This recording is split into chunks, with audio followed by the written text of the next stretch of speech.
Hi guys, welcome back to cell. இந்த வீடியோவில் நம்ம என்ன பார்க்க போகிறோம் அப்படின்னா, the lessons have learn from cricket. கிரிக்கெட்டில் அப்படி என்ன கற்றுக்கிட்டு அப்படின்னு கேட்டிங்கன்னா, cricket made me as a person, cricket made me humble, நிறைய விஷயம் சொல்லலாம். அது மாதிரி இந்த வீடியோவில் கிரிக்கெட்டு ஒரு சில விஷயம் நடந்திருக்கோம்ல, கிரிக்கெட்டில் இருக்க நான் கற்றுக்கிட்ட சில விஷயமும் நம்ம லைஃப்பில் அதை பொருத்தி பார்த்து சில விஷயங்கள் the lessons have learn from cricket அப்படின்னு ஒரு வீடியோவை அதை தரலாம் அப்படின்னு இருக்கேன். So let's get into the video. First lesson என்ன அப்படின்னு பார்த்தீங்கன்னா, be in the situation not in the imagination. இதுக்கு வந்து நான் எக்ஸாம்பிளாக எடுத்துக்கிட்ட ஒரு மேட்ச் அப்படின்னு கேட்டிங்கன்னா, India versus South Africa T20 world cup West இண்டீஸில் நடந்துச்சுல. அதில் லிட்ரலாக சவுத் ஆஃப்ரிக்கா தான் ஜெயிக்கணும். சவுத் ஆஃப்ரிக்காவில் சோக்கர்ஸ் சொல்லுவாங்க, பட் அது விட்டுறலாம். இதில் வந்து சவுத் ஆஃப்ரிக்கா லிட்டரலாக 30 பாலில் 30 ரன், அதாவது 30 பாலுக்கு ஒரு ரன் அடிச்சாலும் அவங்க ஜெயிச்சுட்டு இருப்பாங்க. இல்லை அப்படி இப்படி ஒரு எட்ஜில் வாங்கிட்டு 4 போயிருந்தாலும் அடுத்த 3 பால் டாட் வச்சாலும் ஜெயிக்கலாம். ஆனால் அது மாதிரி அவங்க ஆளில் 30 பாலில் 30 ரன் அடிக்காமல் தோத்தாங்க.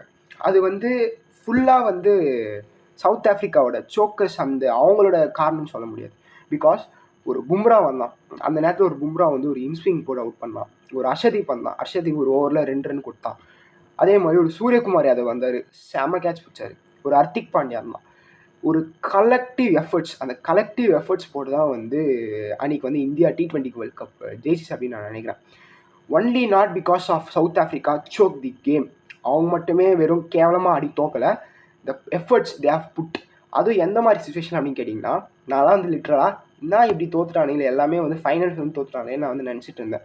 என்ன மாதிரியே அங்கே ரோஹித் சர்மாவோ, ஜஸ்பிரீத் பும்ராவோ, ஹர்திக் பாண்டியாவோ, சூரியகுமார் யாதவோ, ஹர்ஷதீப் சிங்கோ நினச்சிருந்தா அந்த மேட்ச் கண்டிப்பாக தோற்றுருப்பாங்க. But they are not in the imagination. இதுக்கப்புறம் அவங்க என்ன மீடியாவில் என்ன ஃபேஸ் பண்ண போகிறாங்க, இதுக்கப்புறம் எப்படி நம்ம வெளி உலகத்தை பார்க்க போகிறோம்னு அவங்க நினைக்கல.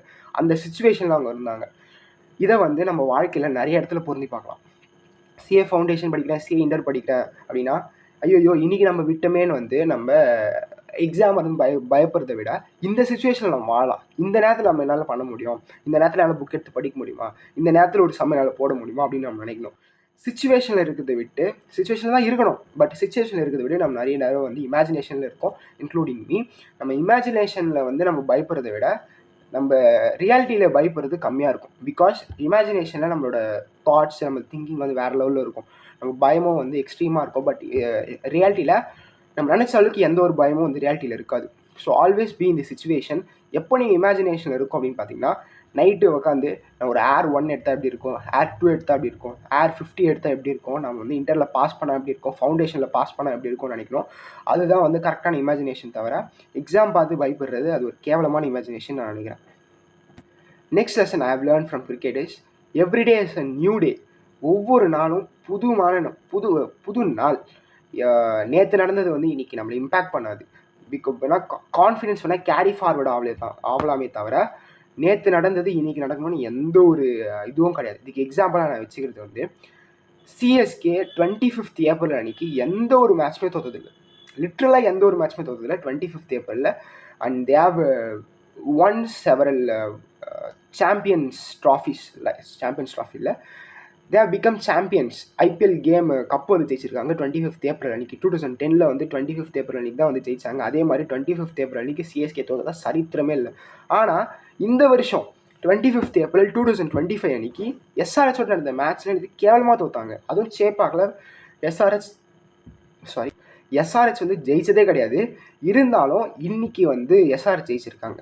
ஸோ இந்த லெசன் இதுலேருந்து நீங்கள் என்ன கற்றுக்கணும் அப்படின்னா, ஐயோ போன வருஷம்லாம் அப்படி நடந்துருச்சு, அந்த நம்ம ஜெயிச்சிட்டே இருந்தோம், முதல்ல நம்ம ஜெயிச்சுட்டு தான் இருந்திருக்கோம், ஸோ இன்றைக்கி கண்டிப்பாக ஜெயிப்போம் நம்ம நினைக்கக்கூடாது. அதே மாதிரி போனலாம் நம்ம தோத்துட்டே இருக்கோம், நம்ம இன்றைக்கி ஜெயிக்கவே மாட்டோம் நம்ம நினைக்கக்கூடாது. லைஃப் இஸ் எப்போ என்ன வேணாலும் நடக்கலாம். அதே மாதிரி தான் எவ்ரிடே இஸ் நியூ டே. ஒவ்வொரு நாளும் புது நாள். நம்ம கான்ஃபிடென்ஸ் வைக்கணும்னு சொன்ன மாதிரி கான்ஃபிடென்ஸ் வேணால் கேரி ஃபார்வர்ட் ஆகலாம், பட் அந்த கான்ஃபிடென்ஸ் வந்து ஒரு சின்ன பார்ட். நம்ம அந்த ரியாலிட்டியில் அந்த சுச்சுவேஷனில் இருந்து நம்ம என்ன பண்ணுறோமோ அதுதான் நமக்கு வந்து ரிவார்டாக கிடைக்கும். மேபி நம்ம லக் வந்து கேவலமாக இருக்கலாமே தவிர நம்ம போடுற எஃபர்ட்ஸும் நம்ம அப்ரோச் பண்ணுற விதமும் நம்ம எல்லா தடவையும் புதுசாக இருக்கணும். அதே பயத்தோடு இருக்கணும். நம்ம வந்து ஓவர் கான்ஃபிடென்ட்டாக இதான் நமக்கு தெரியும்னு வந்து இருந்துடவே கூடாது. This is the lesson I have learn from cricket. Second point, ரொம்பவே நல்ல point, everyday is a new day. மூணாவது விஷயம் நான் வந்து கிரிக்கெட்லேருந்து கற்றுக்கிட்டது அப்படின்னு பார்த்தீங்கன்னா, no one is bigger than a game. அதாவது கிரிக்கெட்டில் வந்து விராட் கோலி, சச்சின் டெண்டுல்கர், இந்த ரிக்கி பாண்டிங் இவங்களாம் வந்து பெரிய ஆள், கோட்ஸ் அப்படின்னு சொல்லுவாங்க. பட் இவங்க என்னதான் எவ்வளோ பெரிய ஆளாக இருந்தாலும், அந்த கேமில் எவ்வளோ பெரிய லெஜெண்டாக இருந்தாலும், அவங்க கிரிக்கெட் முன்னாடி ஒன்றுமே கிடையாது. என்னதான் வந்து 100க்கு 100 100 அதாவது 100 செஞ்சுரி வந்து சச்சின் டெண்டுல்கர் அடித்தாலும், சச்சின் ரமேஷ் டெண்டுல்கர் அடிச்சிருந்தாலும், ஒரு கேமில் வேர்ல்ட் கப் கேமில் அவர் வந்து டக் அவுட்டாக இருந்தால் டக் அவுட் தான், ஒன்றுமே பண்ண முடியாது. நீ சச்சின் டெண்டுல்கராக இருந்தால உனக்கு வந்து 10 ரன் எக்ஸ்ட்ராவோ இல்லை நீங்கள் வந்து 50 ரன்ஸோ எக்ஸ்ட்ராலாம் கொடுக்க போகிறதில்ல. நீ அன்றைக்கி என்ன ஆடுறியோ அதான், அதாவது நீங்கள் அன்றைக்கி என்ன பண்ணுறீங்களோ அதான். So no one is bigger than a game. நம்ம வந்து வாழ்க்கையில் அதை எதை பொருத்தி பார்க்கணும் அப்படின்னா, நம்ம என்ன தான் எவ்வளோ பெரிய ஆளானோ, இப்போ நான் ஒன்றுமே இல்லை, நான் ஒரு டப்பா பீஸு, எங்கள் வீட்டில் எனக்கு சோறு போடுறாங்க அவ்வளோதான். இப்போ நான் ஒரு சின்ன பையன், ஒன்றுமே இல்லை. எல்லாரும் வந்து இப்போ நீங்கள் இந்த வீடியோ பார்க்குறீங்க அப்படின்னா நீங்களும் லிட்டரலாக என்ன மாதிரி தான் இருப்பீங்க, நீங்களும் படிச்சுன்னு தான் இருப்பீங்க. நம்மளாம் ஒன்றுமே இல்லை. நம்ம இந்த நேரத்தில் நம்ம என்ன கற்றுக்கணும் அப்படின்னா, நம்ம எவ்வளோ பெரிய இடத்துக்கு போனாலும் நம்ம நத்திங். இந்த உலகத்தில் நம்ம நத்திங். எல்லாரும் யூனிவர்ஸ்ன்னு சொல்லுவாங்க. யூனிவர்ஸோட பலது இருக்குன்னு சொல்கிறாங்க. யூனிவர்ஸே வந்து சின்னது, அதை விட பெரிய இருக்குன்னு இந்த ரீசெண்டாக ஒரு ட்விட்டரில் பார்த்தேன். ஸோ இந்த உலகத்துக்கு மாதிரி நம்ம ஒன்றுமே கிடையாது. நம்ம சில நேரத்தில் எவ்வளோ சின்னதாக ஜெயிச்சாலும், நான் வந்து ஒன்றுமே இல்லை, நான் லிட்டரலாக வந்து எதனா ஒன்று என் வீட்டில் வாங்கி கொடுத்தாலும் சரி, ஒரு பேட் வாங்கினாலே அந்த நேரத்தில் நான் உலகத்தில் ரொம்ப சந்தோஷமான பர்சன் ஆவேன். அப்போ வந்து என்ன நினைப்பேன்னா, நம்ம மனசில் இருக்கோம்ல, ஆஹா வேறு லெவலில் நம்ம வாழ்க்கையே சாதிச்சோன்னு இருக்கும்ல, அந்த நேரத்தில் வாழ்க்கையே சாதிச்சிட்டேன் அப்படின்னு இருக்கலாம். பட் நம்ம தான் எல்லாமே வந்து நம்ம எப்போவுமே நினைக்கக்கூடாது. நம்ம தான் எல்லாமே நம்ம எப்போ நினைக்கிறோமோ அப்போ தான் வந்து நம்மளோட அழிவு வந்து ஸ்டார்ட் ஆகுது, நம்மளோட டவுன்ஃபால் வந்து ஸ்டார்ட் ஆகுதுன்னு சொல்லலாம். நம்ம இயற்கைக்கு எல்லாரும் கடவுள்னு சொல்லுவாங்க, இயற்கைன்னு சொல்லுவாங்க. ஸோ யாருன்னா கடவுள் மேலே நம்பிக்கை இல்லைனா இயற்கை மேலே நம்புங்க. நம்ம இயற்கைக்கு முன்னாடி ஒன்றுமே இல்லை. ஜஸ்ட் அண்ட் ஃப்ராக்ஷன் ஆஃப் செகண்டில் நம்ம என்ன வேணால் ஆகலாம். நமக்கு வந்து ஹார்ட் அட்டாக் வரலாம். ஸோ நான் வந்து நெகட்டிவாக பேச நினைக்காதீங்க. Life is uncertain. இப்போ நம்ம வந்து லைஃப் இஸ் அன்சர்டைன் நெக்ஸ்ட் வச்சுருக்கேன். No one is bigger than a game. So நம்மளும் வந்து இயற்கைக்கு முன்னாடி ஒன்றுமே இல்லை. So always stay humble. எப்பவுமே வந்து கம்முன்னு இருக்கணும். எவ்வளோ பெரிய விஷயம் சாதிச்சாலும் கம்முன்னு இருக்கணும். தோத்தாலும் சரி கம்முன்னு இருக்கணும். ஜெயிச்சாலும் சரி நம்ம அனுபவிச்சிக்கலாம், சந்தோஷமாக இருக்கலாம். ஆனால் ஓவராக ஆடக்கூடாது. இது வந்து நான் கிரிக்கெட் பார்த்து கற்றுக்கிட்டது 3வது விஷயம். விராட் கோலி என்ன தான் கத்தினாலும் அடிச்சாதான் ரன்னு. எட்ஜ் வாங்கி போனால் எல்லாம் ட்ரோல் தான் பண்ண போகிறாங்க. ஸோ அம்புலாக இருங்க. அம்புலாக இருந்தால் விராட் கோலி வந்து இவ்வளோ ட்ரோல் பண்ணுவாங்கன்னு நினைக்கல. பிகாஸ் ஜெயிக்கும் போது அவ்வளோ பேர் அவங்க சப்போர்ட் பண்ணாங்க. அதே மாதிரி எட்ஜ் ஆகும் போது அதுமாரி ட்ரோல் பண்ணுறாங்கன்னா விராட் கோலி கத்துறது அப்படி அக்ரெஷன் தப்பு சொல்ல. அந்த ஆட்டிடியூட் இருக்குல்ல, விராட் கோலி ஆட்டிடியூட் கேமில் இருக்கலாம், லைஃப்பில் வந்து அந்த ஆட்டிடியூட் வந்து செட் ஆகாது. மனசில் இருக்கலாம், பார்த்துக்கலாம். அவனே விராட் கோலி மாதிரி லைஃப்பில் கத்தின்லாம் இருக்காதீங்க. அது வந்து கேவலமான ஆட்டிடியூட். விராட் கோலி நிறைய விஷயம் கற்றுக்கலாம், அந்த விஷயத்தை நம்ம கற்றுக்கவே கூடாது. 4th திங், 3 விஷயம் சொல்லிட்டேன். 4வது விஷயம் இதான் கடைசி விஷயம். Life is very very very very uncertain. வாழ்க்கை ஒரு நிலையற்ற வாழ்க்கை. இந்த வாழ்க்கையில் நம்ம வந்து எப்போவுமே ஒரு விஷயத்த இந்த நேரத்தில் நமக்கு ஒரு விஷயம் இருந்துச்சு, இதே மாதிரி அடுத்த வாழ்க்கை எல்லா வர நாளும் அதே மாதிரி இருக்கும்னு வந்து நம்ம நினச்சே பார்க்கக்கூடாது. ஒவ்வொரு நாளும் புது நாள். ஏற்கனவே சொன்ன மாதிரி life is very very very uncertain. நம்ம வாழ்க்கையில் வாழும் போதே நம்ம சில விஷயத்தில் அனுபவிச்சிடணும். சில பேர் இருப்பாங்க, வாழப்போது ஒரு வாழ்க்கை, அதனால் வந்து ஊதாரித்தனமாக செலவு பண்ணலாம், ஊதாரித்தனமாக சந்தோஷமாக இருக்கலாம். அப்படி சொல்லலை. ஊதாரித்தனமாக சந்தோஷம் பண்ணிங்கன்னா அந்த மாதிரி ஆளுங்களாம் வந்து 80 வயசு வாழ்ந்து கஷ்டப்படுவாங்க.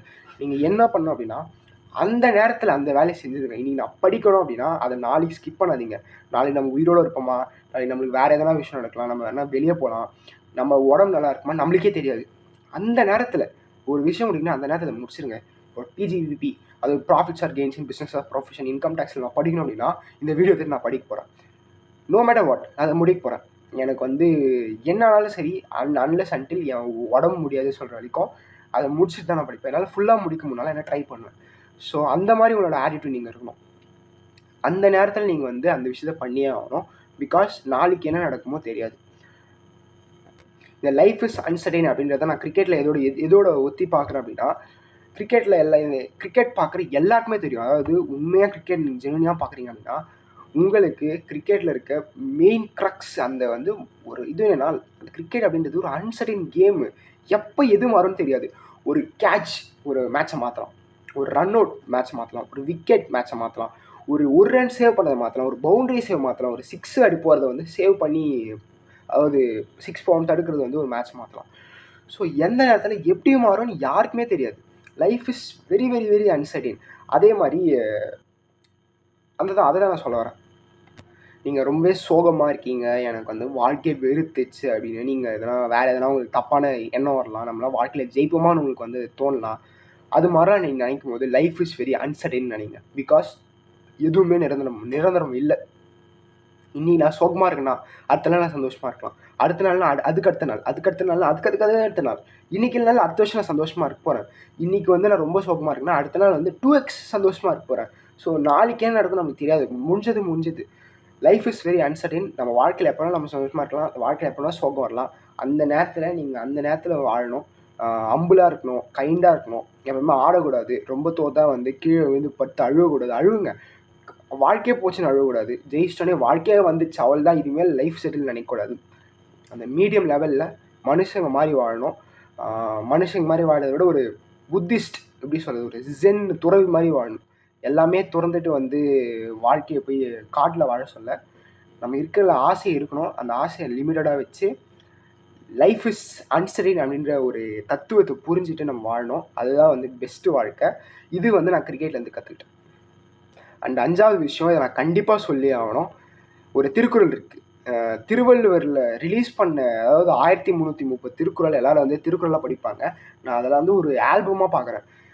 திருவள்ளுவர் ரிலீஸ் பண்ண பேங்கர்லேயே பெஸ்ட்டு பேங்கர்னால் வந்து ஒரு திருக்குறள் இருக்குது. தெய்வத்தான் ஆகாதெனினும் முயற்சித்தன் மெய்வரு கூலி தரும், மெய்வருத்தான் கூலி தரும்னு நினைக்கிறேன். என்ன மாதிரி திருக்குறள் மேன், வேற மாதிரி செம்ம மோட்டிவேஷனு, வேறு மாதிரி பேங்கர் அது. ஏன்னா இப்போ நம்ம தலையெழுத்து இருக்குல்ல, இப்போ நீங்கள் யாருன்னா இந்த வீடியோ பார்க்குறீங்க அப்படின்னா, நீங்கள் ஒரு எக்ஸாமு இல்லை நீங்கள் தான் வாழ்க்கையில் சாதிக்கவே மாட்டீங்க, உங்களுக்கு அந்த விஷயம் கிடைக்காது. நான் வந்து எக்ஸாம் சொல்லிக்கிறேன். இப்போ படிக்கிறது ஓகே. இப்போ நான் ஐஏஎஸ் ஆக போகிறேன் அப்படின்னு வந்து நான் கனவு இருக்குது அப்படின்னா, என் தலையெழுத்தில், எனக்கு தலையெழுத்து நம்பிக்கை இல்லைன்னு தெரியல, மற்றவங்க நம்பிக்கை இல்லாமல் இருக்கலாம். திருவள்ளுவர் என்ன சொல்கிறாருன்னா, உங்கள் தலையெழுத்தில் நீங்கள் ஐஏஎஸ்ஸே ஆக மாட்டேன்னு தலையெழுத்தில் இருந்தாலும் தலையெழுத்தை மாற்றக்கூடிய ஒரே ஒரு சக்தி உங்களுடைய எஃபர்ட்ஸ் மட்டும் தான் இருக்குது. முயற்சி, தெய்வத்தான் ஆகாதெனினும் முயற்சித்தன் மெய்வருள் கூலி தரும்.